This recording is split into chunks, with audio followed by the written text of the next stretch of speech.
seja muito bem-vindo ao podcast Bastidores e Oportunidades. Esse podcast vai trazer pessoas muito bem-sucedidas, com histórias de vida e de carreira interessantíssimas, mas a gente vai focar naquele erro, naquele BO, na aprendizagem que a gente tem com essas histórias e com os perrengues do universo corporativo e da carreira. E para isso, eu sou a apresentadora que vos fala, Olga Fonseca, sou diretora de marketing da Flex do Brasil, um grupo de descanso que pertence a um grupo espanhol e há mais de 100 anos no universo de colchões e equipamentos para dormir bem. E eu tô aqui nessa missão com a minha amiga, com a minha companheira de anos de infância, Renata Mordal. Ai, que bom! Muito bom, amiga! Aqui. Renata Mordal é gestora de projetos da Netwire Global, uma empresa com 25 anos de experiência de mercado, especialista em soluções personalizadas para treinamentos de equipe, criação de conteúdo e traduções em ambientes corporativos. Muito bem-vinda! Obrigada! Vai ser muito divertido, isso mesmo. Nós estamos aqui hoje para conhecer os BOs dos nossos convidados. Mas antes disso, Olga, amiga, me diz. Você já teve um BOzinho na sua carreira? Não, amiga. Eu tive incontáveis BOs na minha carreira. Então conta um rapidinho para nós, por favor.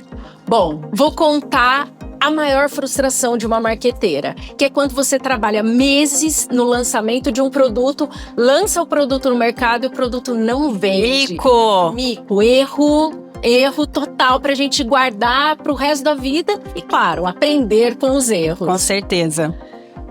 E você? Já tive também muitos BOs. Contam pra gente. Agora a gente até assim pensa, dá risada, mas quando acontece não é bem assim. Passa um filme na cabeça, você tenta entender o porquê daquela decisão um pouco desorientada, mas enfim, são as coisas que acontecem pra gente aprender e melhorar. Eu já caí num erro, não sei se você já ouviu falar da bala de prata. Conhece bala de prata? Bala de prata. Conta pra gente, o que é a bala de prata? Bala de prata é quando você tem um problema na empresa, aquele problema que vem assim com você há meses, que você tá tentando resolver e não consegue, e você tem a brilhante ideia de procurar um profissional no mercado e falar, esse cara vai entrar com a expertise e vai resolver esse problema. Pois é, já caí nessa mais de uma vez. Aí você contrata aquela pessoa e você descobre o quê? Que não existe solução mágica. Existe solução mágica. Para todo problema complexo, tem uma solução muito mais difícil. Então não existe bala de prata. Muito bem, mas hoje a gente tá aqui e a gente vai conhecer a nossa convidada. O lema dessa convidada, gente, olha que fantástico, é viver honestamente, dar a cada um o que é seu e não lesar ninguém. É lindo, É demais. Isso. Eu tô muito feliz com a presença da nossa convidada. Vamos descobrir o que tem por trás desse lema, mas a gente vai hoje entender os BOs na carreira pública. Isso mesmo, nós vamos sair do universo corporativo para te contar sobre os desafios e BOs de uma promotora de justiça do Ministério Público do Estado de São Paulo.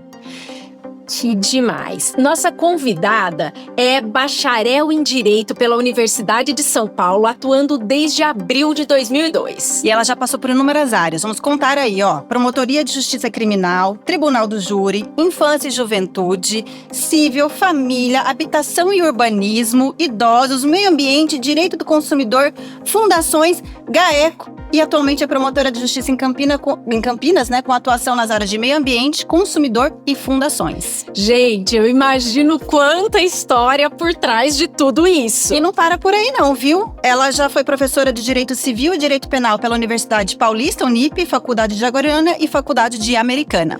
A nossa convidada de hoje é Luciana Ribeiro Guimarães Viegas de Carvalho. Seja bem-vinda, Lu, ao nosso podcast Bastidores e Oportunidades. Meninas, eu agradeço demais o convite. É muito gratificante você estar conversando com pessoas que você admira, para contar um pouco do que você fez, de como foi sua jornada. E nada melhor do que fazer isso para mulheres que espelham um pouco daquilo que você acha bom na vida, que você acha correto na vida. Então é um prazer estar aqui com vocês. Concordo. Para começar, Lu, se você puder contar um pouquinho sobre o seu lema. Viver honestamente, dar a cada um o que é seu e não lesar ninguém. Conte um pouquinho o que tem por trás dessa frase. Vou contar. Então, entrar na faculdade de Direito, no Largo de São Francisco, eu sou formada na USP, foi um divisor de águas para mim. E aí eu explico a razão disso. Veja, eu, Luciana, a minha avó materna fez até a 4ª série do primário, do antigo primário. A minha mãe tem só o colegial completo. E aí, de repente, estava eu lá, a 3ª mulher da geração, na faculdade, e aí rapidamente você se dá conta que você vai ter aula com as pessoas que escreveram os livros que você está na sua mesa, e que as pessoas que vão estar sentadas aos seus lados são os filhos e netos desses autores. Então isso faz uma grande diferença na sua vida, é uma grande oportunidade. E nessa grande oportunidade, logo de cara, quando você começa a ter as aulas de direito, eles apresentam esses princípios informadores do direito. Que, na verdade, se você pensar, é uma forma de organizar a vida social, a vida em sociedade. Então, viver honestamente, né, fazendo o que é correto, não lesar ninguém. E aí eu volto ao segundo, que me parece o mais importante, que é o dar a cada um o que é seu, que é como colocar as coisas, as pessoas e os direitos nos seus lugares. Então, ter essa oportunidade de conviver com essas pessoas, de ler essas pessoas, me mostrou que, olhando, hoje eu percebo que essa escolha, esse caminho, ele já estava ali. Já era a forma como eu achava que nós deveríamos organizar as coisas. Então, já vinha ali um desejo de distribuição de justiça. Então eu acho que a faculdade, no momento em que ela te apresenta esses valores, esses princípios informadores, ela te dá um meio de fazer isso de uma forma organizada. Então eu acho que foi assim que eu fui parar na faculdade de Direito. Ô Lu, me conta assim, antes, como é que foi esse chamado? Onde você morava? Você morava em São Paulo já? Então, na verdade, eu nasci em São Paulo, passei boa parte da minha vida morando em Santo André, e quando eu fui fazer o colegial, eu fui para uma escola melhor do que a escola que eu estudava. E nessa escola, chamava-se Colégio Singular, em Santo André, nessa escola as pessoas eram muito focadas no vestibular. Tá. E aí, assim, você é muito jovem, então ali todo mundo falava muito na USP, na Unicamp, então eu comecei a prestar atenção nessas faculdades. Mas naquele momento, não tinha muita ideia do que fazer, e aí eu falei, olha, eu gostava muito de estudar, então vou fazer medicina. E aí assinalei lá preenchi todas as medicina. As fichas cadastrais lá e fiz as minhas inscrições nas faculdades, em várias. E realmente eu tive aprovação. Ou seja, você foi aprovada em medicina na primeira tentativa, saindo do colegial. Foi. E aí... Presta atenção, né, gente? E aí... inclusive na PUC aqui de Campinas. Foi uma das faculdades que eu consegui a minha aprovação. Não consegui aprovação nem na USP, nem na Unicamp. E aí, falei, olha, eu queria USP ou Unicamp, então vou fazer um ano de cursinho. E esse ano de cursinho mudou tudo. Aí eu fui fazer cursinho do Anglo, na Tamandaré, que era a unidade que todo mundo falava que era a melhor unidade. E aí os professores eram muito focados, e eu sempre gostei muito de história, e tinha um professor de história que eu achava sensacional. Eu lembro da voz dele falando, os dórios e os eólios. E aí ele tinha uma filha, e uma vez conversando com ele, ele falou pra mim, poxa, eu na sala de biológica, ele falou, Luciana, mas medicina mesmo? Ele falou, por que você não vai no Largo São Francisco? Minha filha faz direito lá. E vai até lá, converse com ela, veja o lugar, é sensacional. Enfim, fui fazer uma visita para conhecer a faculdade. E aí, como a filha desse professor estudava lá, eu tive a oportunidade de assistir uma aula, e aí eu fiquei apaixonada. E aí foi assim que eu fui parar lá no Largo São Francisco. Foi dessa forma. Então, já começa com um pequeno BO, porque a primeira inscrição era para a área errada. Era bem isso.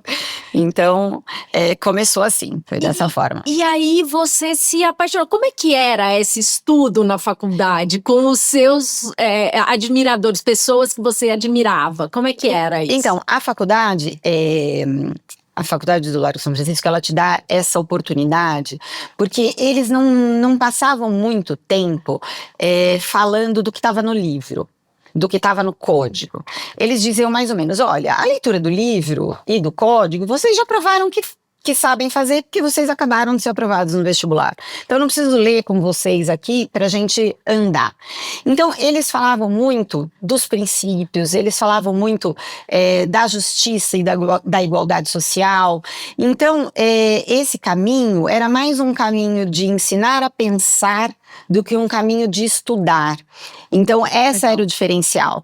Então, quando eu terminei a faculdade e me decidi pelo concurso público, eu falei, olha, tem coisas que eu vou precisar estudar, sentar, porque uma parte do conhecimento, ele precisa estar sedimentado em artigos. Então, não tem como você ser aprovado num concurso sem saber, olha, o que está no artigo 121 do Código Penal. Isso você precisa saber de cor. Eu acho que essa é uma outra pergunta que eu tenho para você, assim, a decisão de ir para a área de promotoria, né, dentro da universidade, quando isso aconteceu e o porquê que aconteceu? Então, aí aconteceu da seguinte forma, quando entra direito penal na faculdade, é um divisor de águas. Porque é muito difícil não gostar de direito penal.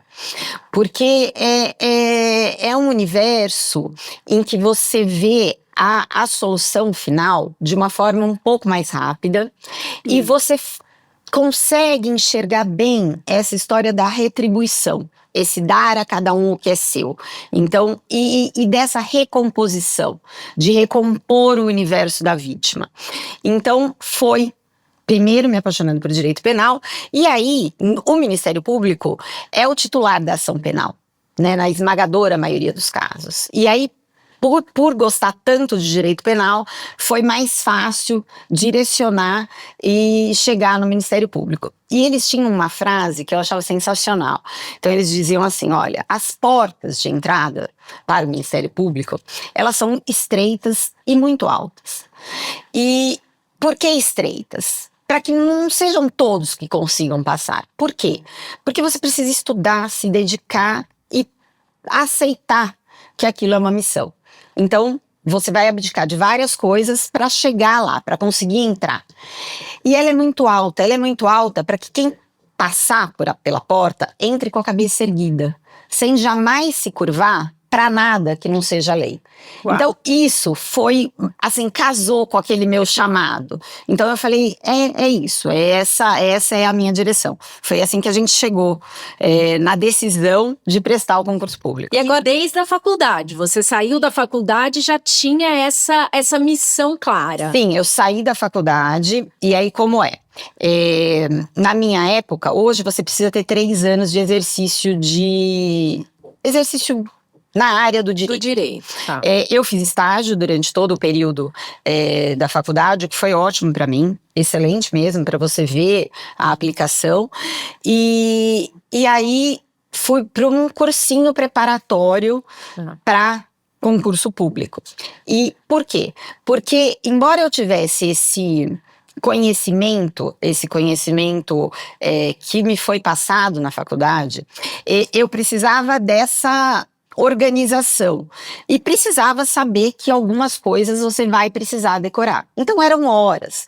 Nós morávamos 4 meninas numa república, ali na Ministro Rocha Azevedo, próximo ao MASP, e as 4 tinham a intenção de prestar concurso público. Nesse momento, eu já não fazia mais estágio, eu era escrevente técnico judiciário no Tribunal de Justiça. E aí é um concurso para quem tem até o colegial completo, e já trabalhava, e todas nós trabalhávamos, e nós batíamos cartão. Então a gente fazia faculdade, batia cartão, e sobrava muito pouco tempo para estudar. Então a gente tinha vários métodos. Então todo mundo tinha cabelo comprido, e aí tinha o método do banho de cabeça ou sem cabeça. Então quando era banho para lavar o cabelo, quem estava tomando banho para lavar o cabelo estava lá no chuveiro e a outra estava sentada no chão, fazendo o quê? Lendo. Artigo 122. Qual que é mesmo o artigo 122? E a outra esfregando o cabelo e falando. Porque era o tempo que a gente tinha. Então, a gente precisava encontrar um meio e tinha coisa que precisava ser decorada. Então, a gente lia tantas vezes as mesmas coisas com aqueles marca-textos, que no dia do meu exame oral, eu lembro que quando esse também é um BOzinho. Eu falo super alto, né? Dá pra perceber. Então, a minha vida inteira eu ouvi. Luciana, fala baixo. Luciana, você tá falando muito alto. Enfim, aí cheguei pra fazer o exame oral. A prova para o ingresso no Ministério Público ela era dividida em 4 etapas. Então, você tinha, primeiro, uma prova de múltipla escolha, sem questões de múltipla escolha, como uma prova de vestibular. Depois, uma dissertação com questões também dissertativas, depois essa prova oral e por último uma entrevista. E aí na prova oral, mais ou menos como a gente está aqui, um microfone, e eu falei, vou falar longe do microfone, porque senão eles vão se incomodar com a minha voz. E vestida assim, um taierzinho azul marinho e tal, sentei, a hora que eu cruzei a perna, eu percebi que a minha perna estava tremendo muito, aí eu falei, não vai dar, aí descruzei a perna, juntei um joelho no outro, assim, eu falei, bom, aqui tá ok. E eles me ofereceram um copo d'água. Fui pegar o copo d'água, tremia muito, voltei, eu falei, melhor também não tomar água. E aí, começamos. E eles começam fazendo as perguntas, e aí, assim, uma coisa que eu aprendi a acreditar. Nessa época, eu dava aula de Direito Civil na Unip, da Unidade da Vergueiro. E aí, entre todas as matérias, existe uma que é Direito das Coisas. E é uma matéria chatinha, tem que decorar uns termos, e, enfim. E quando começou o meu exame oral, quando o examinador começou a arguir Direito Civil, ele fez uma pergunta que eu tinha feito para os alunos. As classes na Unip, elas são grandes, tinha mais ou menos 100 alunos. E aí, para corrigir a prova, eu era esse jeito, eu pegava a prova do meu melhor aluno, daquele que eu julgava meu melhor aluno, corrigia e falava, bom, então o máximo que a gente vai poder obter aqui é isso. E daí eu ia fazendo a atribuição das outras notas. E aí eu lembrava de corrigir, porque era 0,2 para cada pedaço de resposta correta. E aí eu comecei a falar, e o examinador virou para mim e falou assim, e você, olha, excelência, eu acho isso, e doutora Luciana, eu acredito que a senhora esgotou o assunto. E aí aquilo me deu um respiro. E aí tem um breve intervalo no meio da prova, e eu saí, tinha uma amiga minha que morava comigo assistindo a prova, e ela falou pra mim, assim, Naná, era o meu apelido, Naná, ela falou, você tá falando muito baixo, o que tá acontecendo? Eles já falaram 5 vezes pra você falar mais alto. E eu falei, Temi, eu tô muito nervosa. Ela falou, mas fala mais alto. E aí foi, e houve aprovação, e aí, assim, eu lembro de uma cena, eu falei pro meu irmão, e no dia da divulgação do resultado eu falei pra ele, eu falei, olha Marcelo, me espera lá embaixo, eu vou subir e se eu for aprovada, eu te ligo e você sobe. Se eu não tiver sido aprovada, eu desço e a gente vai embora porque eu quero sumir daqui. Ok, aí eles começam a falar com uma folhazinha assim, você não sabe quantas pessoas vão ser aprovadas, porque ele pode falar 30 nomes e parar de falar. Então você fica lá sentado, eles estão mais alto, naquela expectativa enlouquecida, e o resultado ia sair às 11 horas, saiu às 2 da tarde, eu tava em jejum. Que ótimo! E aí, entrei no banheiro e chorei um monte. Eu não aguento mais. Não vou passar. Não vou passar, porque assim, tem aquela insegurança, eu sou uma pessoa insegura, naturalmente insegura, então, aí eu comecei, nossa, isso, poderia ter falado aquilo, não vai dar certo, enfim. E aí a mãe de um menino que também foi aprovado, virou e falou assim, não chora, querida, se você não passa nesse, você passa no próximo. E aí eu chorei. Ótimo. Eu não quero o próximo, eu quero esse. E aí, eles começam a fazer a leitura. Então, eles começam. pelo primeiro nome, segundo nome, terceiro nome. Aí eu escutei, Luciana Ribeiro Guimarães. Aí é uma coisa indescritível. Perde só para duas. O dia do casamento e o dia do nascimento. Porque o resto fica bem longe desse prazer de ouvir o seu nome. E aí eu liguei pro meu irmão, sobe, e aí a gente se abraçou e tinha todas as dificuldades assim que a gente tinha passado com a separação dos meus pais. Então, assim, eu falo que foram lágrimas da vida inteira, aquelas Mas tem um lágrimas, pedaço né? aí que você não contou. Eu tô com vontade de chorar, sabia? Eu não vou dar conta desse podcast. E tem um pedaço que ela não contou, que ela falou que ela achou que ela tivesse passado, sei lá, em que posição da lista, porque ela nem conseguiu ouvir que o nome dela estava classificado numa posição melhor do que ela imaginava. Ela não acreditava. E aí vai daquela insegurança e daquilo de a gente achar que a gente não faz tão bem, né? E Sempre dá pra fazer melhor. sim, exatamente. Aquela E aí, corda que você estica. isso, exatamente. E aí, o que foi? Quando eu liguei pra minha mãe, tudo bem e tal, e aí começou aquela conversa, né? Depois que passa aquela euforia, em que lugar que você passou? E nesse concurso foram aprovadas 91 pessoas, né, de 10 mil. Então, assim, é muito pouco. E aí eu falei pra minha mãe, lá no final, acho que 80 e poucos. E aí eles colam a lista, como se faz com o vestibular, né? Eles colam a lista, e eu fui lá olhar, falei, não, eu passei em 17º. E aí você pensa, puxa, você tá tão nervosa e tão insegura que você não consegue ouvir, porque pra mim, tipo, tava acabando. As coisas estavam acabando, já ia acabar, ele ia parar de ler. Não tinha chamado seu nome. Exatamente. Então já começa assim, né? E então foi assim que eu fui parar dentro dessa. Foi assim que eu passei por essa porta estreita e alta. E alta dentro da promotoria. Mas aí me conta uma coisa, Lu. Você começa, já para passar nessa porta estreita e alta, é uma seleção, uma peneira muito, né? Você tem que se dedicar muito. E aí, você começa a desenvolver um trabalho na promotoria, já como promotora, direto. Isso. É assim, você começa como promotora de justiça substituta. O que significa isso? Que você não tem uma promotoria sua. Então hoje, por exemplo, eu tenho a minha promotoria, eu falo naqueles assuntos. Ser promotora de justiça substituta é poder estar em qualquer lugar, em qualquer cidade dentro do estado de São Paulo. O Ministério Público de São Paulo é o maior Ministério Público do Brasil. Então, você pode estar um dia em Rosana e no outro dia em Ferraz de Vasconcelos. E aí eu tenho para dizer que eu fiz todo o circuito. Eu fiz o circuito praiano, eu fiz o circuito periferia de São Paulo. Então é um grande aprendizado. E aí tem uma história engraçada, né? Porque não tem glamour, nenhum glamour. A verdade é que você vai o tempo inteiro com uma mala de roupa dentro do carro, uma mala de roupas que não devem ser amassadas para você estar apresentável. E aí chegava nos lugares, você às vezes se hospedava num hotel, tipo, não tinha espelho. E aí eu tive a brilhante ideia de andar com um espelho. Eu comprei um espelho grande, de corpo inteiro, e eu levava esse espelho, eu colocava no porta-mala do carro. Então eu chegava no hotel com a mala e o espelho. E uma lousa, vou contar a história da lousa. E aí, quando nós tivemos 15 dias de um cursinho, que eles falam algumas coisas, dão umas dicas, e aí eles perguntaram, quem voluntariamente gostaria de ir para o tribunal do júri? Aí daquelas todas pessoas, daquelas 91 pessoas, me lembro, acho que umas 11 colocaram o nome, e eu também coloquei meu nome. O que significava isso? Significava que você ia ter a sua designação, a sua primeira designação para o tribunal do júri. E aí o que é o tribunal do júri?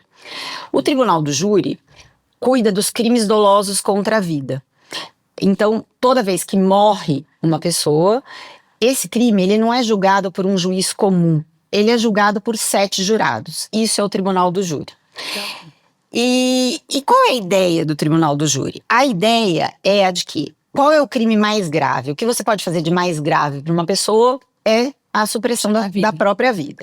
Então, se entendeu, e eu acho muito razoável, eu concordo, eu acho essa instituição uma boa solução, se convencionou que 7 pessoas, 7 jurados, decidiriam se aquele crime aconteceu, como ele aconteceu e se há culpa, quem é o réu que deve ser condenado. Eu coloquei meu nome lá para participar disso. Muito bem, a minha primeira designação foi Santos. Fiquei hospedada na casa de um amigo de infância, um apartamento de veraneio deles. E aí o meu primeiro dia, os processos eram físicos, então chegam pilhas de processos. Você tá lá na sua mesa, e aí eles chegam de carrinho. Assim, Igual no filme mesmo. igual o filme. Quando a gente Igual vê o o filme, é aquilo mesmo. E aí eles vão colocando em cima da sua mesa, colocando em cima da sua mesa, colocando em cima da sua mesa. E nesse cargo que eu fui designada, a minha primeira designação, era criminal comum, que é o que não é júri, que é o que não é doloso contra a vida, e júri. E aí tinha execução. Execução é o processo que trata do cumprimento da pena. E eu nunca tinha visto um processo de execução na minha vida. O processo de execução, ele é grande, são sanfonas. Porque para cada delito que o réu cometeu, é um pequeno processo. Então chega um negócio assim na sua mesa. E aí eu olhei aquilo. Primeiro que eu não sabia onde estava a vista. A vista é aquele, remeta-se ao Ministério Público. Tem um carimbo e uma folha em branco que é onde você ia falar, né? De falar escrevendo na caneta. E aí eu falei, eu não sei nem onde está a vista, porque tem tanto mini processo que eu não sei se eu tenho que falar nessa. E aí eu cheguei lá, um promotor mais velho falou assim, Luciana, faz o seguinte, separa o que você não souber. No final do dia, eu te dou uma força. E aí eu comecei a separar. Aí, a hora que eu olhei a pilha dos separados, eu falei, não vai dar certo. Aí eu falei, não, vamos fazer o seguinte. Peguei uma folha de sulfite e bati o carimbo com o meu nome. Fiquei lá apreciando, Luciana Ribeiro Guimarães, promotora de justiça. E aí eu falei, vamos começar do começo. Essa história de que processo a gente lê da última página para chegar na primeira é um grande equívoco, porque você seguramente vai perder alguma coisa no meio dessa seleção de leitura. E aí fui percebendo que você lendo com calma, você vai entendendo tudo aquilo. E aí no segundo dia era o júri. Saí do fórum super... Ô, Lu, desculpa a pergunta mais ignorante, só tem júri quando é um caso de atentado contra a vida?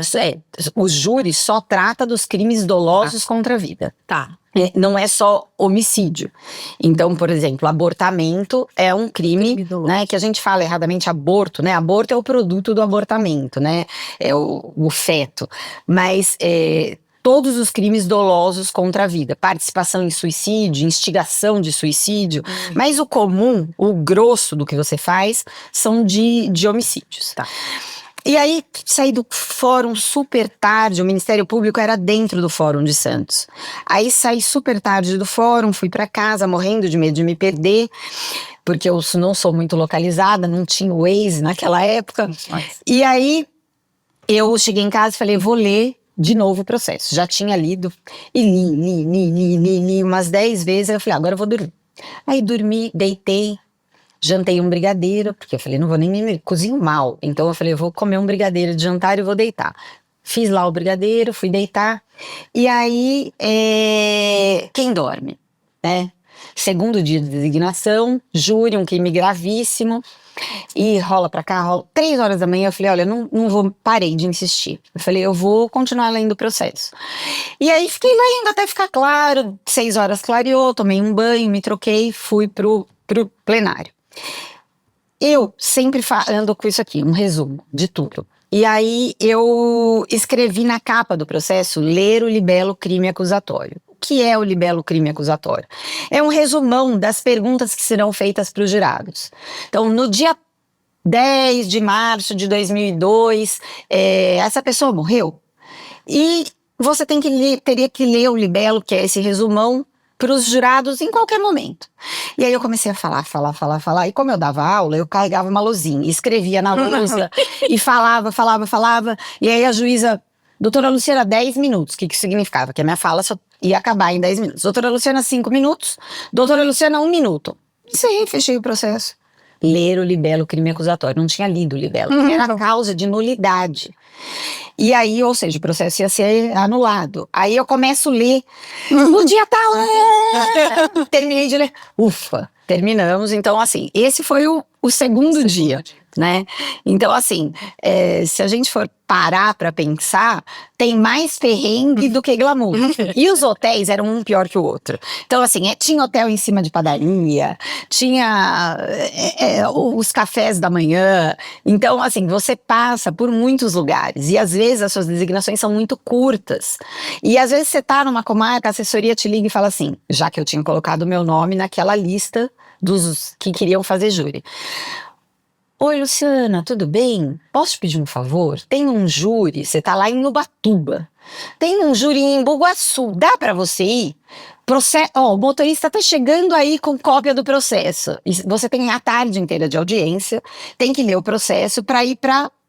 Então, o começo é esse começo tumultuado. Então, você já começa jogada lá pros leões. Então, tudo que vem depois é melhor, né? Conta então um pouco para entender um pouco melhor dessa rotina do promotor de justiça, né? Porque hoje acho que você não faz mais júri, faz? Não, hoje não. Mas eu fiquei 15 anos, os primeiros 15 anos da minha carreira fazendo júri, em promotorias criminais com júri. Então, eu fui promotora em Santa Bárbara do Oeste por 10 anos.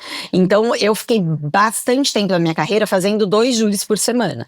Além das audiências criminais, além dos processos, porque o júri é só aquele dia, né? É um dia de júri. Então você faz um processo inteiro para chegar nesse final, que é o dia de apresentar o caso pro jurado decidir. Então tem um processo. Ô, Lu, antes da gente chegar e responder essa pergunta da Renatinha, que eu também quero saber, nesses anos de júri, teve algum caso que te marcou muito? Tem. Eu acho que teve um caso que foi bastante grave, ele me marcou por várias questões. Então, a vítima era muito jovem, ela era professora de balé, e ela foi assassinada por um ex-namorado dela, que a matou, e depois ele abriu o corpo, colocou a bolsa, as coisas dentro, e jogou num rio. Então, houve uma demora, né? A família ficou procurando por essa mulher por um tempo. E a irmã dessa vítima, ela ia semanalmente na promotoria de justiça perguntar como andava o caso. E eu explicava para ela, porque o processo, ele precisa de um laudo, ele precisa de uma perícia, você precisa ouvir as testemunhas, você precisa ouvir o réu. Então, desse dia do fato até o dia do plenário, que é o dia em que o réu finalmente vai ser condenado ou absolvido, você tem um caminho. Tem um caminho em que há recursos, o réu pode recorrer das decisões, tem um embate todo. E então o processo ele não é breve, né? Ele não acaba o dia que a vítima morre. Eu costumo dizer que para os familiares da vítima, o encerramento ele dá na hora da leitura ele se dá na hora da leitura da sentença. Uhum. Porque é lógico, veja, num processo de júri, não tem vitoriosos, não é? Porque assim, uma pessoa morreu, né? E a outra pessoa vai ficar presa. E se o processo correr do jeito que ele deve correr, por muitos anos. E então, nesse caso, ele foi muito marcante porque o plenário, que é onde então, nós estamos aqui, vai ter a mesa, então fica o promotor de justiça, o advogado, o juiz, o réu, e aí você pode fazer perguntas, os jurados podem dirigir perguntas para o promotor, ou para o advogado, ou para o juiz, e até que vai ter o momento da votação. E aí o plenário estava lotado, então eu fiz a minha fala inteira falando, olhando para essa irmã, porque é um recurso para você não se perder, então fixar um ponto, e aí eu falei, eu vou fazer o plenário olhando para ela, porque eu tinha conversado tantas vezes com ela, eu tinha explicado o processo para ela tantas vezes, que eu falei, é isso que eu vou fazer. E aí esse processo caminha, foi um dia inteiro de plenário, quando terminou o júri já estava escuro, e aí depois que você termina a sua fala, que o advogado termina a fala, o advogado fala por último. E então, aí depois que todo mundo expôs, que as teses foram expostas, todo mundo sai, as pessoas que estão assistindo saem, as portas são fechadas e você vai para um lugar que a gente chama de sala secreta. E aí na sala secreta ficam apenas os 7 jurados, o advogado, o juiz e o promotor. E como é que se dá a condenação? São quesitos, perguntas. Então, cada jurado recebe uma cédula, uma escrito sim e outra escrito não. E tem uma urna. E aí, o juiz faz a pergunta. No dia 10 de março, a vítima foi morta? Nesse quesito é sim, né? E naquela época você abria todas as cédulas, todos os votos. Hoje não é mais assim. Para preservar a segurança dos jurados, hoje quando dá a maioria, que são 4, né? Quando faz 4 votos num ou no outro sentido, o juiz para de abrir as cédulas. Mas naquela época todas as cédulas eram abertas. E aquilo é uma tensão, porque é assim, sim, não, sim. E você fica lá, né, naquela expectativa. E aí, esse crime, além de votar que, olha, o réu matou a vítima, havia qualificadoras. Então, e eu queria que todas as qualificadoras fossem reconhecidas, porque quanto mais qualificadoras você tiver reconhecidas, mais alta vai ser a pena. E é um crime, assim, dantesco. Então, e aí eles foram, né, votando, e ao final o réu foi condenado com as qualificadoras. A denúncia era minha, então o processo era meu desde a primeira página, e aí a hora que acaba a votação, eles termina a incomunicabilidade, porque você não pode se comunicar enquanto tá lá, enquanto jurado, né, e você pode sair da sala. E aí eu lembro que eu saí, eu tava desfocada, sabe, e eu queria encontrar a irmã. E tinha muita gente, todo mundo com camiseta, sabe? E aí eu saía, o corredor tinha muita gente, e eu vi. E aí eu olhei e eu só abaixei a cabeça afirmativamente, ela entendeu.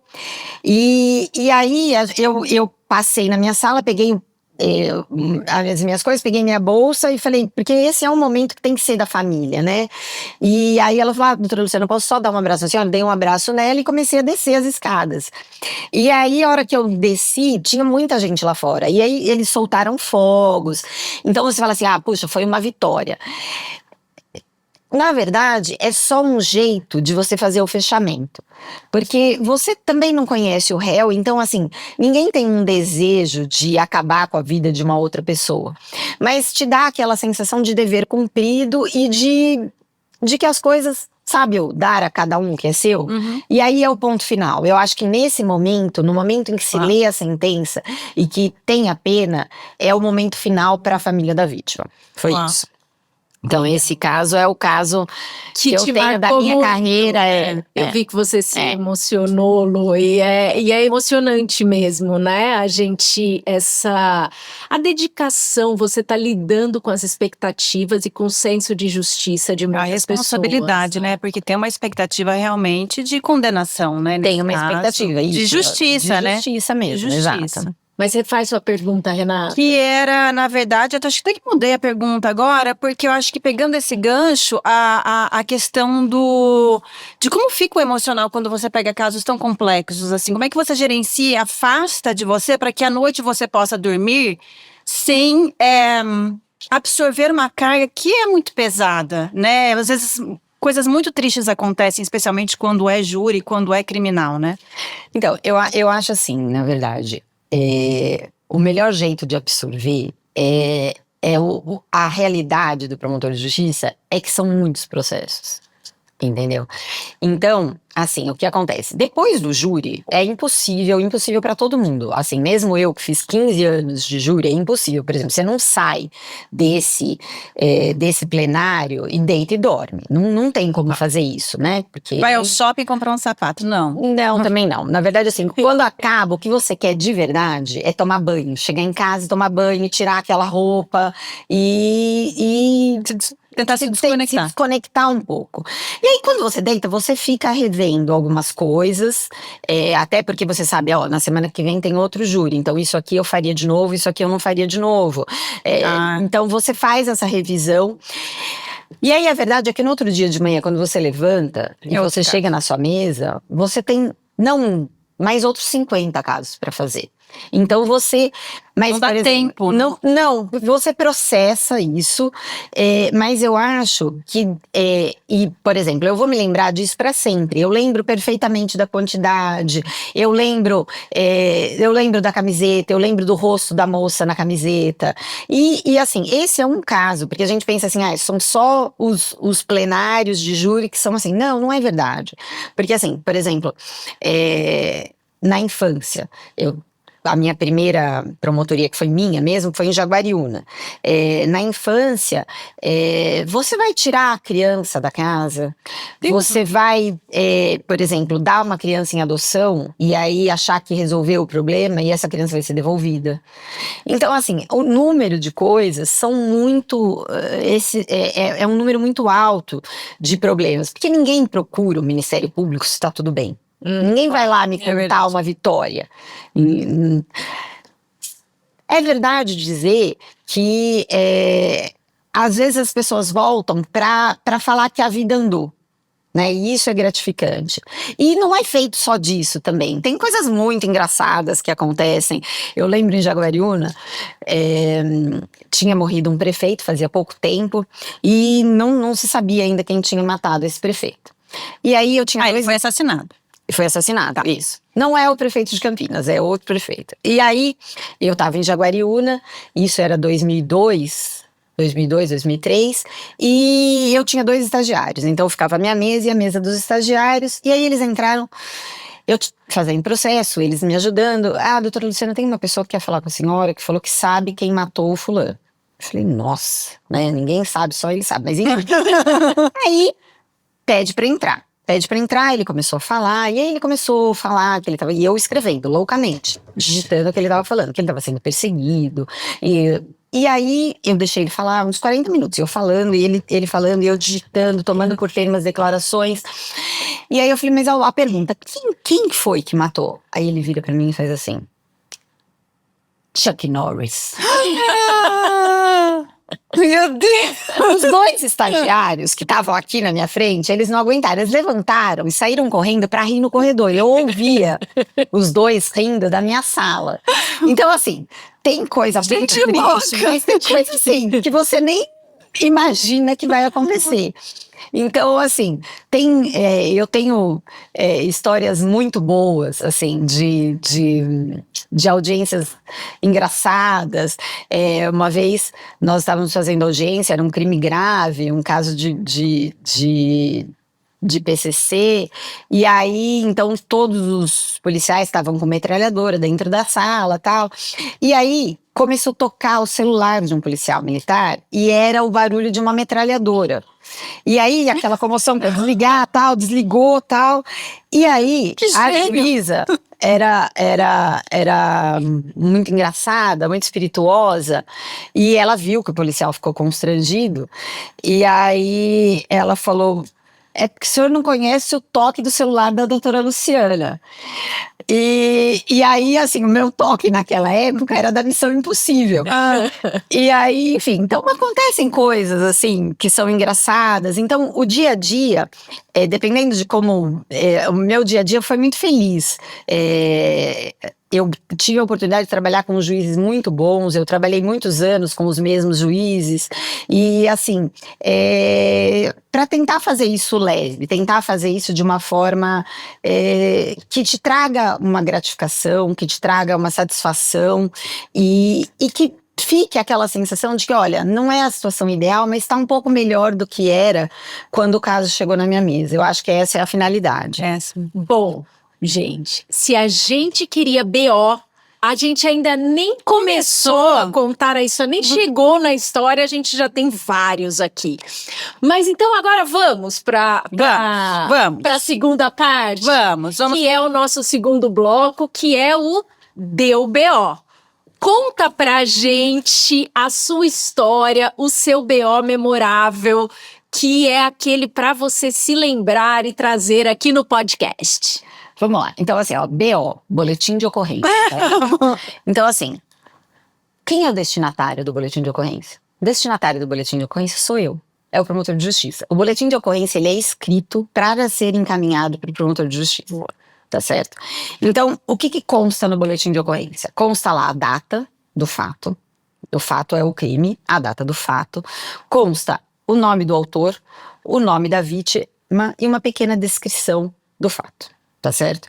É isso que o promotor de justiça recebe, junto com as declarações do réu, das vítimas e com a perícia. Isso forma um inquérito policial. Mas o que dá início ao inquérito policial é o BO, o boletim de ocorrência. E o destinatário do boletim de ocorrência é o promotor de justiça, tá certo? Então, você recebe lá o processo e quando eu penso em BO, não dá para não pensar, ainda nessa primeira designação minha, ainda em Santos, a minha mãe foi assistir o meu segundo júri, tá certo? E aí, o meu segundo júri era um caso que a vítima tinha sido degolada pelo réu. Por um podão. Vocês sabem o que é um podão? Podão é uma foice para você cortar cana. E aí você tem o objeto do crime, tá certo? O objeto do crime. E aí, assim, uma coisa que eu sempre fiz. Eu sempre abri o objeto do crime, tá certo? Porque o jurado precisa entender o que é o objeto do crime. E aí... Tornar palpável, né? Já é difícil a descrição, mas se ele visualizar, ele vai entender. Vai ter outra... E aí, assim, junto com isso, às vezes tem roupa de vítima. Então, assim, é um cheiro que eu só conhece quem foi jurado, quem é juiz, quem é promotor e o advogado. E o delegado. Entendeu? É um misto de sujo, com sangue, com comida estragada. Mais ou menos isso. E aí, eu falei, bom, eu tenho o processo, eu sei que foi ele e eu tenho a arma do crime. E na hora que os jurados virem a arma do crime, eles vão condenar o réu. Enfim, muito bem. Aí tô eu lá, tranquila, tranquilíssima, minha mãe sentada lá na primeira fila e tal. E aí entra o réu, tá certo? O réu. Eu sabia que era uma pessoa mais velha, mas não estava preparada para aquele réu. Era um senhorzinho, 65 anos, que devia ter 1,50 m. Ele entra com um terninho bege, bem puído, um chapéuzinho Panamá. Entra devagarzinho, assim. A primeira coisa que eu pensei, eu falei, como é que ele segurou o podão? E aí, tudo bem. Aí, e tinha a qualificadora da surpresa. Porque a hora que eu vi o réu, e eu sabia o tamanho da vítima, eu falei, realmente foi surpresa, porque senão ele não teria conseguido matar a vítima. Entra esse réu e começa o interrogatório do réu. A primeira coisa que ele faz, ele fala assim, olhando pra mim, diretamente pra mim. Ele fala assim, a mão toda calejada. Ele fala assim, doutor, eu sou trabalhador. Eu matei mesmo, e eu mataria de novo, porque ele era traficante, ele estava fornecendo crack para as crianças do meu bairro, e inclusive para o meu neto, que tem 11 anos. Não. E aí, você quer condenar ou não quer condenar eles? Começam as outras perguntas, e ouvem-se as testemunhas, e tem um intervalo. No intervalo, eu vou até lá fora conversar com a minha mãe, e minha mãe fala assim, filha, é pra isso que você estudou tanto. Você vai colocar esse senhorzinho na cadeia que matou o traficante? Aí eu falei, se a mãe da promotora quer absolver o réu... Imagina o júri. Você imagina o resto. E o meu primeiro júri tinha sido um 7-0. Então eu tava... assim, empoderada ali pra ganhar o 7-0. E tinha o padrão. Então, assim, o que poderia ser contra o réu? Aquele réu sem folha de antecedentes criminais. Então, assim, o que ele cometeu na vida? Um único ato. E aí, eu vou fazer um parênteses pra falar. Homicídio é o único crime que qualquer um pode cometer. Porque... se eu perguntar assim, Luciana, você seria uma roubadora? Você pode ser uma roubadora, uma estupradora? Não. E os senhores também vão responder que não. Tá certo? Não vou ser um furtador, um roubador, não vou ser um estuprador. Mas homicida, não afirme tão rápido. Por quê? Porque o homicídio, ele é um crime que pode estar envolvendo essa violenta emoção, que pode envolver um senso de justiça ali. Um senso de aplicação de justiça com as próprias mãos. Então, veja, apesar do senhor, apesar da história, eu, Luciana, ainda quero que ele seja condenado, porque eu não acredito na distribuição da justiça aplicada pelas próprias mãos. Porque você fazendo isso, você abre uma porta que você não fecha nunca mais. Porque aí, assim, se ele pode matar o traficante, você pode ir lá na casa do roubador, o outro pode Começar matar a o justiça estuprador com do as próprias filho. mãos. E aí a gente desmonta o sistema e volta à barbárie, que era a aplicação da justiça com as próprias mãos. Mas quando a minha mãe me falou isso, eu já abaixei bem a minha bola. Porque eu falei, olha, não... E o advogado começou a falar, e eu via os jurados assim, o tempo inteiro olhando para o réu. Então, assim, logo, quando veio a minha segunda fala, naquele momento, quando eu comecei, eu já sabia que eu ia perder. E ia perder não porque os jurados não concordassem comigo, não porque a resposta devesse ser sim para todos os quesitos, porque tinha acontecido, a vítima tinha morrido, tinha sido naquela data, tinha sido o réu, aquela era a arma do crime, tinha sido de surpresa, porque nunca aquele réu daquele tamanho, franzino, idoso, ia ter conseguido matar o traficante, senão por surpresa. E surpresa é uma qualificadora, porque a pessoa não está esperando o ataque. Mas eu também entendi, e aí terminamos as falas, sala secreta 6-1. Veja. Pra inocentar. Para inocentar, para absolver o réu completamente, nenhuma pena, nenhuma consequência. E aí, assim, na minha vida inteira, eu tive 2 6-1. Eu perdi poucos júris, poucos mesmo, e de 6-1, 2. E esse foi um. E aí, a hora que acabou, né, eu olhei para os jurados e eu entendi o que eles tinham pensado, como eles tinham... E aí, um jurado, um homem, se aproximou de mim e falou assim, que foi o ele falou assim pra mim, olha, doutora, eu votei com a senhora porque eu entendo o que a senhora tá fazendo, e entendo que tá certo o que a senhora tá fazendo, mas eu também entendo o que os outros jurados fizeram, porque é pessoal. Quem são aqueles jurados? São moradores de Santos. Porque se escolhe que Vítimas, sejam né? aquelas pessoas, se escolhe que sejam aquelas pessoas para que elas saibam como é a situação naquela cidade.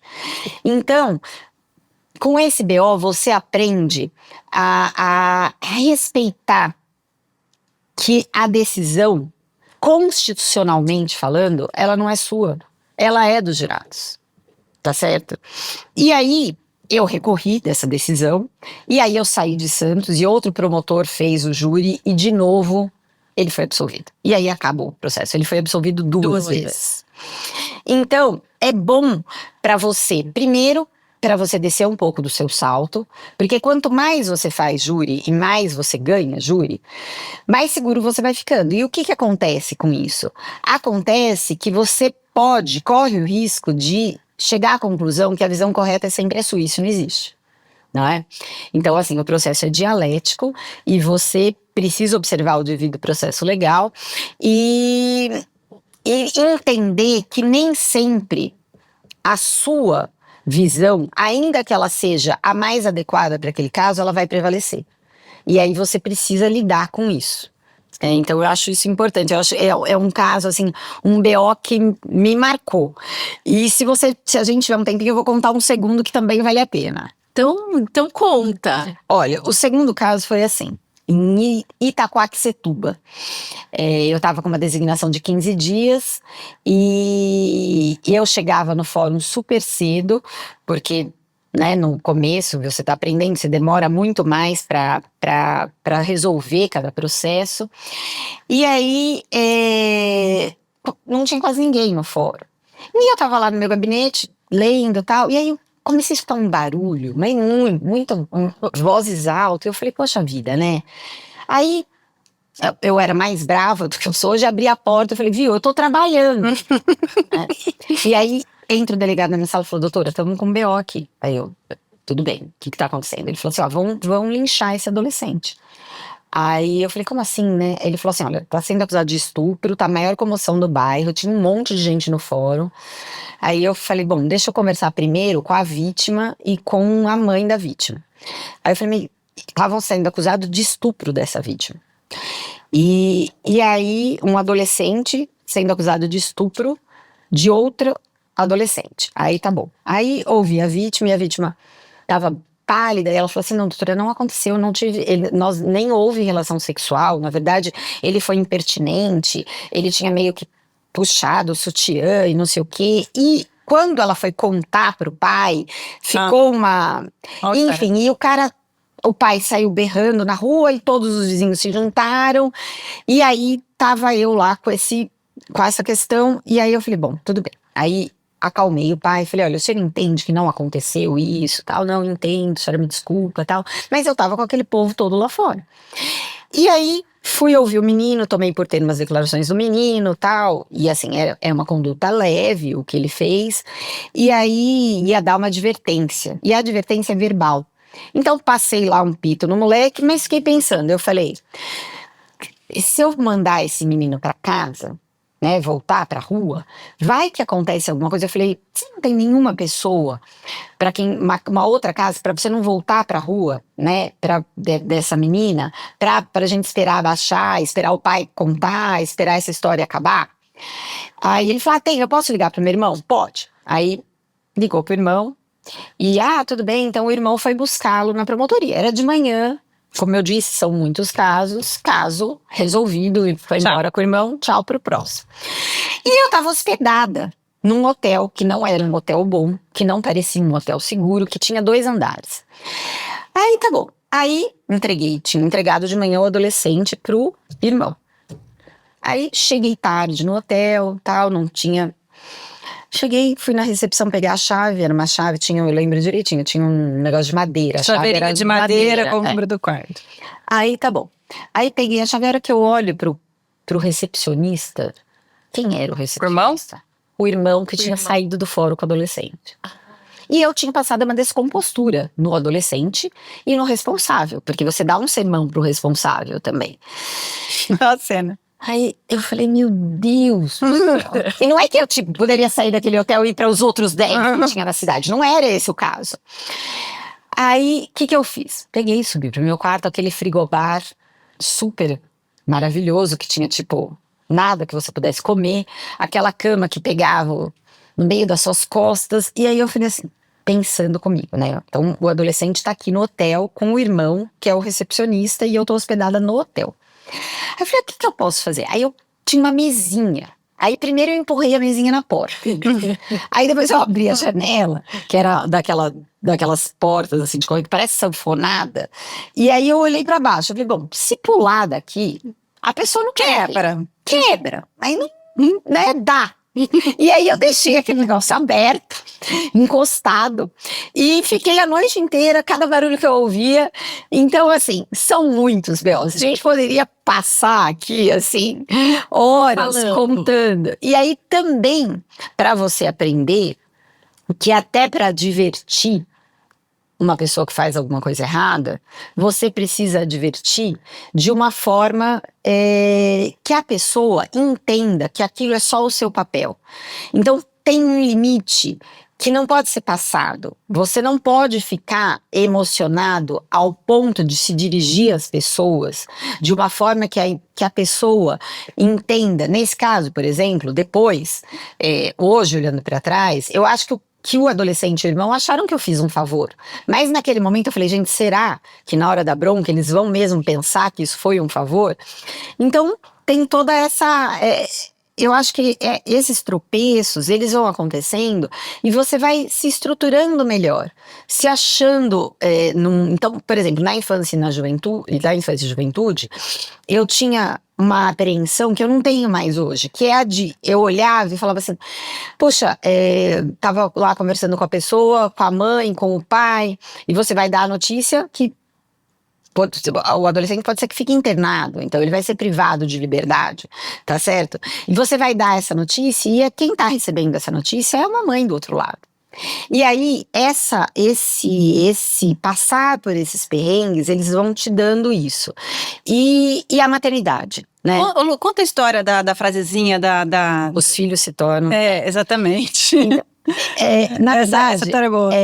A gente tinha o hábito de dizer para os pais, de dizer por escrito que os filhos se tornam para os pais, de acordo com a educação que recebem, um presente ou um castigo. E isso não é necessariamente verdade.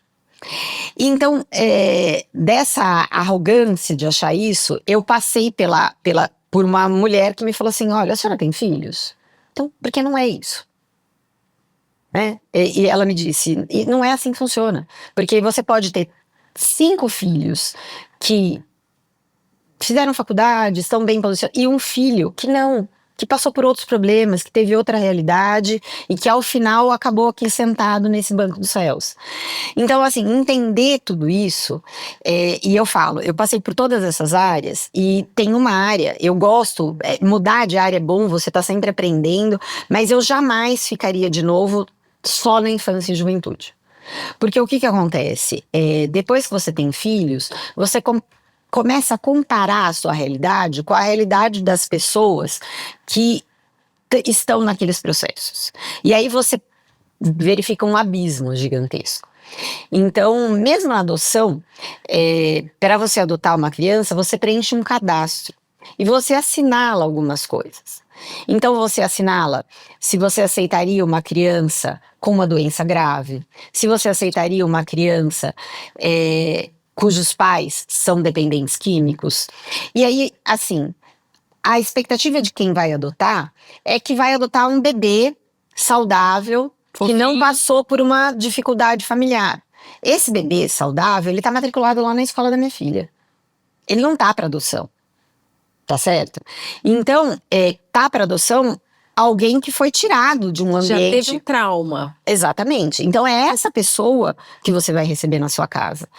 Então, assim, e outras, por exemplo, a infância carentes, ela passa por pessoas que não conseguem colocar comida na mesa. Então, o fato da criança estar sem comer não decorre da ação dos pais, mas da falta de oportunidade. Então, isso, para mim, depois que eu tive a Maria Luísa, se tornou inviável. E eu fiquei 9 meses já mãe na Promotoria de Justiça de Infância e Juventude daqui de Campinas. E assim, é muito desgastante porque você fica o tempo inteiro fazendo essa comparação. Mudou completamente seu olhar. Muda o seu olhar. Muda o seu olhar. Então, eu acho assim que todas as experiências que nós acumulamos ao longo da nossa vida, e as particulares, as de trabalho, elas fazem um profissional melhor. E às vezes a gente olha, né? Então, por exemplo, acabou de ser aprovada no Ministério Público, e aí vai ter uma vida muito boa, e sem ver o que tem por trás. O que tem por trás daquela pessoa que lá, na hora do plenário, tá de beca, tá falando, é um ser humano com todas as suas dificuldades e que trabalha. Então, assim, o objeto do meu trabalho são dificuldades, de todos os aspectos, de todas as matizes. Então, assim, você se tornar uma pessoa melhor, e aí isso casa com lá com o início, faz você produzir um trabalho melhor. E a gente fica melhor, eu acho, depois que tem filho. Então, assim, tem um olhar mais acolhedor. E aí, assim, eu acho que hoje, talvez muitas das coisas que eu fiz, eu faria de outra forma. Porque eu tenho uns amigos que falam liana no trato e severa na crítica, né? Porque assim, eu sou de tratar as pessoas bem, mas eu sou uma pessoa que julga, né, que forma uma opinião e se coloca de um lado. E até por isso, por exemplo, alguém muitas vezes já me perguntaram, você nunca quis ser juíza? Não, eu nunca quis ser juíza. Eu sempre quis ser promotora de justiça. E aí, por quê? Porque os concursos, eles normalmente correm paralelamente, e quem passa no MP, no Ministério Público, passaria na magistratura, e quem passa na magistratura passaria no Ministério Público, porque são as mesmas matérias, é o mesmo tipo de prova. E aí, por que não? Por que ser promotora de justiça? Primeiro, porque a jurisdição ela é inerte. E isso não combina comigo. Então, assim, o juiz, ele não atua de ofício. Ele precisa ser provocado. Então, se você quiser se divorciar, você precisa apresentar uma petição. Se cometeu um crime, o Ministério Público precisa fazer uma denúncia. Senão, o juiz não pode fazer nada. E isso não se adequa à minha personalidade de forma nenhuma. Então, aí, assim, por exemplo, o que se adequa hoje à minha promotoria é de meio ambiente, direito do consumidor e fundações. Então, no final do ano passado, tô saindo de casa para ir para o Ministério Público, uma fumaça, tal. Eu olho assim, um caminhão do Corpo de Bombeiro, um monte de árvore derrubada. Aí eu falei, estranho. Parei meu carro. Fui lá, tirei umas fotos, fiz um vídeo, perguntei pro bombeiro, olha, o que aconteceu? Olha, doutora, a gente só veio apagar, ainda não sabe qual que é o foco do incêndio, tal.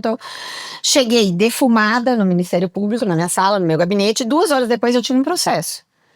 E aí eu queria saber, olha, podia derrubar essas árvores? Como é que pegou fogo? Então isso é uma forma de atuação.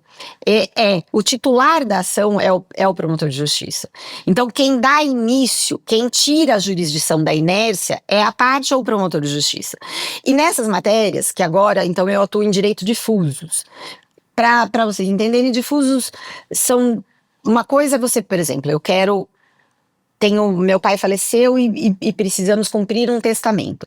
Esse direito, ele interessa aquelas pessoas que estão ali naquele processo. Então é um micromundo ali, tá certo? Então o divórcio é um micromundo, o crime de homicídio também é um micromundo, porque é só o que são os interesses difusos. São aqueles que atingem todo mundo. Então, quando a gente está falando de meio ambiente, a gente não está falando do meio ambiente da Luciana, a gente está falando do seu, do meu, de todo mundo que está aqui. Então,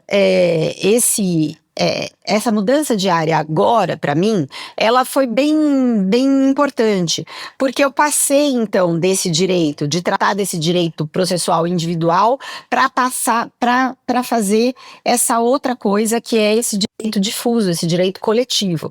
E tem muita coisa, porque improbidade administrativa é direito difuso, meio ambiente, habitação e urbanismo, saúde pública, social, tudo isso está nessa matiz dos direitos difusos. Então hoje o que eu faço é isso. Então hoje eu não tenho mais esses BOs criminais, eu tenho outra coisa. Então, e a minha profissão me permite isso, me permite ver uma coisa, parar, tirar a foto com o meu celular e instaurar um procedimento para entender o que está acontecendo. Promover a justiça. Exato. E deixar as pessoas viver honestamente, dar a cada um o que é seu e não lesar ninguém. Exatamente. Luciana, muito obrigada mesmo por dividir os seus BOs com a gente, mas aqui, BOs não é boletim de ocorrência, aqui é bastidores e oportunidades. E eu acho que a gente tá, assim, super bem servido nesse episódio de estreia com a Luciana, que trouxe todos esses casos pra gente.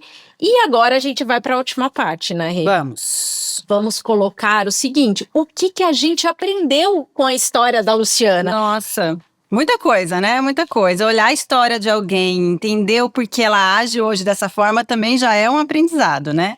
E trazendo isso até para o universo nosso, que é mais corporativo, eu aprendi várias coisas. Eu anotei aqui, porque a gente está vendo que são 3 CDFs, né? Exato.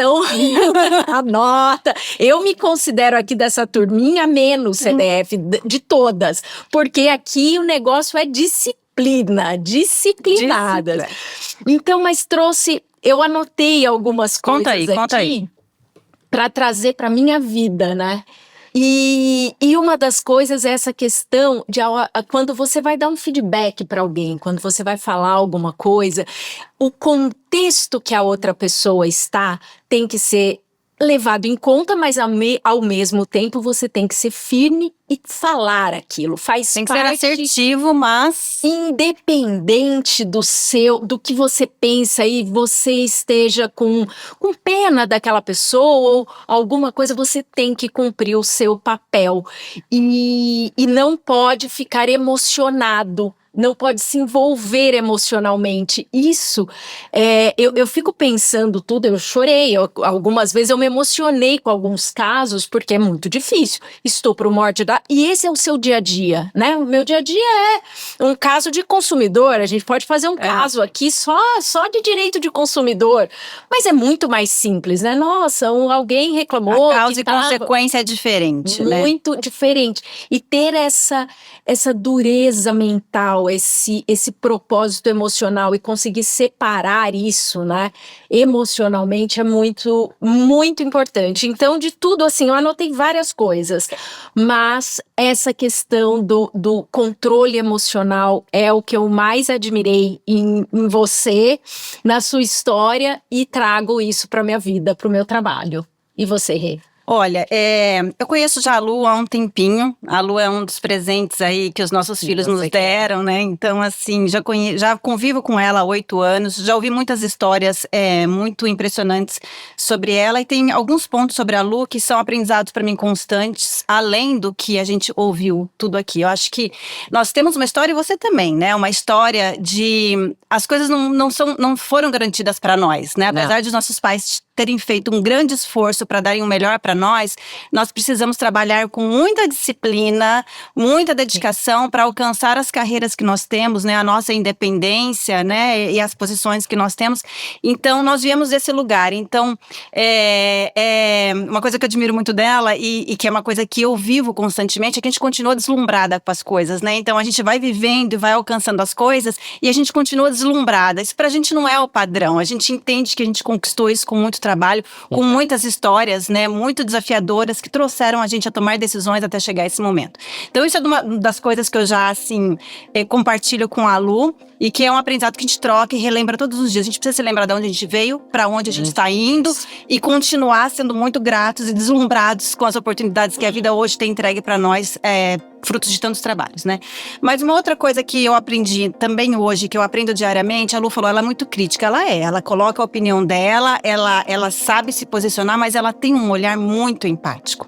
E eu acho que essa trajetória dela mostrou isso, construiu isso nela. Então, muitas vezes eu vou assim, numa objetividade de julgamento, e ela fala, mas olha, existe esse cenário por trás. Então, assim, ela consegue te fazer lembrar exatamente isso que você falou, que por trás daquilo que você quer falar, tem uma pessoa numa situação que você também precisa entender essa situação para continuar humana naquela relação, né? Acho que é isso, porque senão a gente vai tornando tudo muito automático. E aí, o que a Olga falou, você não é que você não vai dar consequência. Então, lembrando lá do podão, eu continuo hoje, tantos anos depois, achando que aquela pessoa, aquele senhor, precisaria receber uma consequência. Porque, assim, os atos não são livres e os resultados podem ser muito importantes. Então, por exemplo, nesse caso, culminou na morte. E numa empresa, pode culminar, assim, você pode, de repente, distribuir um produto que vai causar um dano. Então, assim, não dá para você evitar a consequência, mas dá para você fazer da transmissão da consequência só a transmissão da consequência. Então, você não precisa acrescentar. Tipo, olha, eu nunca passei por essa, mas fico pensando que deve ser difícil demitir alguém. Mas eu vou te demitir alguém objetivamente por conta desse resultado. Porque isso aqui não é possível. Mas é só isso. Não é desqualificar a pessoa, não é desqualificar o trabalho e não é menosprezar a história. Né? Exatamente. Ou a dificuldade, porque a gente passa pelas mesmas, né? Então a gente não pode se esquecer das vezes que a gente chegou. Então, por exemplo, muitas vezes eu cheguei no Ministério Público sem estar no meu melhor dia, sem estar na minha melhor produtividade. E aí eu troquei, de repente, de processo. Nem todo mundo pode fazer isso. Como eu recebo muitos, olha, hoje eu não estou num dia bom, eu não vou olhar esse processo hoje. Eu vou deixar para olhar esse processo amanhã, quando eu tiver. E nem sempre você consegue fazer isso numa empresa, né? Então, aqui, respeitado o tempo, que eu falo sempre para Renata, assim, eu não consigo ver processo acumulando, tá certo? Por quê? Porque você não sabe o que tá lá. Então, por exemplo, e se nesse processo, justo nesse que você não olhou, que você não teve tempo de olhar, tiver uma criança que tá sofrendo maus tratos e vai morrer naquela casa? Então, assim, eu acho que é isso, é você conseguir passar, transmitir a consequência, porque é isso, né? O ser humano é final. A gente aprende isso em direito e isso é da vida. Você nunca faz coisas sem uma causa, um móvel e sem uma finalidade. Então, a vida tem consequências para todo mundo. Então, mas eu acho que se a gente conseguir afastar isso que vocês estão falando, separar, né, o fato da pessoa, tudo se torna mais fácil. Mais fácil. Gente, eu adorei. Demais, né? Adorei também, adorei. Demais. E agora a gente vai aqui no agradecimento final. E eu gostaria de pedir, a gente tem um mimo para te dar dos nossos apoiadores, que é... Olha só. Pode trazer para mim, Du? Muito obrigada. Aquilo, nosso mimo da Simon. Pra você. Olha só. Né? Obrigada. Agradeço demais. Foi uma honra estar aqui com vocês, viu? Adorei. Olha, eu vou olhar, vou mostrar aqui o que é, hein? Vamos lá. E eu vou aproveitar para falar de descanso, né? Olha que você só. tem tantos casos e tantos BOs para lidar. E a gente gostaria de te presentear com a caneca, Bastidores da do Oportunidade. podcast e um mimo da Simons Colchões para você dormir bem, descansar Olha melhor. E só Adorei, lembrando... Adorei. Ó, volto a trabalhar na segunda-feira, volto aqui com os meus mimos. Isso é um pillow spray, Lu. Deixa eu explicar. delícia. Então tem essência de laranja e lavanda que Delícia, você aplica acertou sobre o super, travesseiro super para você dormir melhor Adorei. depois de tantos casos. Muito bom. Muito obrigada. Então, gente, muito obrigada. Esse foi o Bastidores e Oportunidades e a gente tá aqui sempre esperando o próximo BO. Isso aí. Até mais. Até.